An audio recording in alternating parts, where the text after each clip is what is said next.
Yan, magandang araw mga ka-heavy. So, hindi na natin napakita kasi sobrang busy mag-video pa at magtrabaho. So, ang ginawa pala namin dito ay ano, nirepair namin yung spring.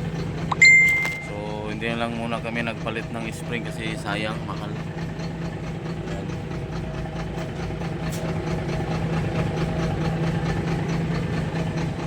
So, okay na ito.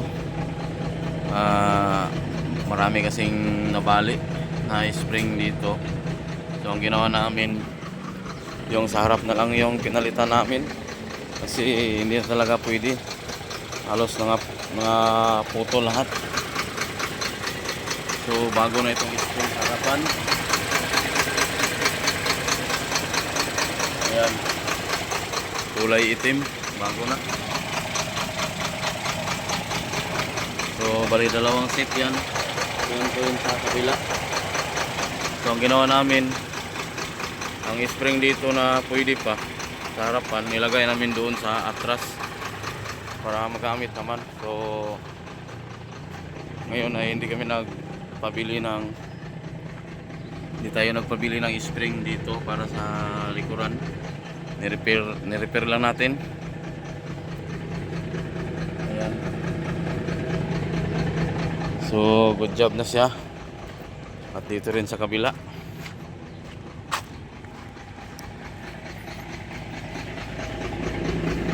Ayan, so okay na.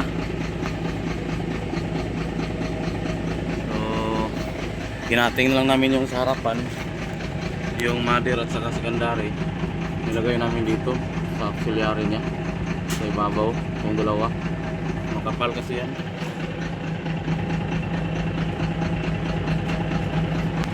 Ayan, ganun siya kakapal, 3/4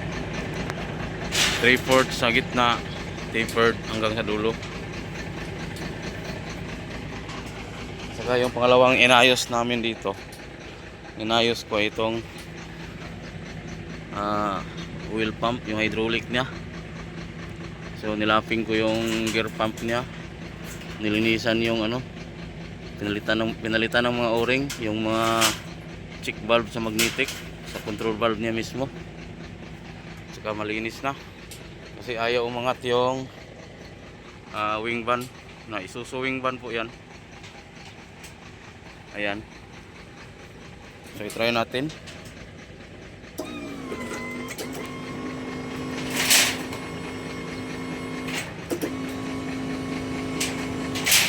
Ayan, so ayan, umakyat na, bumubuka na yung mga boom cylinder. So pinalitan din namin ng ano, boom packing, yung wheel seal nya bago na yan kasi malakas ang tagas. Saka doon sa kabila, dito rin ay try natin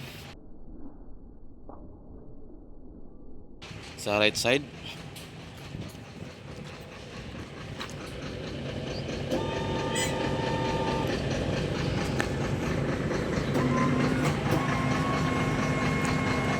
Ayan. Yan, umakyat na. Bumubuka na. Dati ay hindi talaga. Sisira yung gear pump niya. Kaya ayaw talagang magangat yung wing niya. So i-down natin. Ayan, so good job na.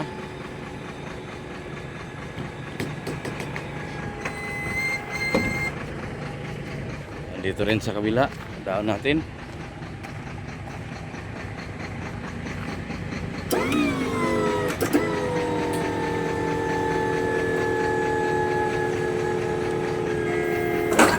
Ayan, so okay na. Ayan, kung bago ka pa sa channel ko, please subscribe my YouTube channel, Marvin Ka-Heavy Vlog. Ayan, 6HK1 engine, Isuzu forward. So yun lang ginawa natin. Pinabuti yung pag-angat ng ano, yung function ng wing van nya, yung wing. Ayan, so yun lang, nirepair natin yung gear pump sa loob, nilinisan at pinagawa ng oil, hydraulic 68. Saka yung mga linya ay nilinisan, lahat dyan na parte sa loob ay nalinis na. So perfect na siya. So thank you and good job mga ka-heavy. Yan, salamat sa inyong pag-support. God bless. Thank you for watching.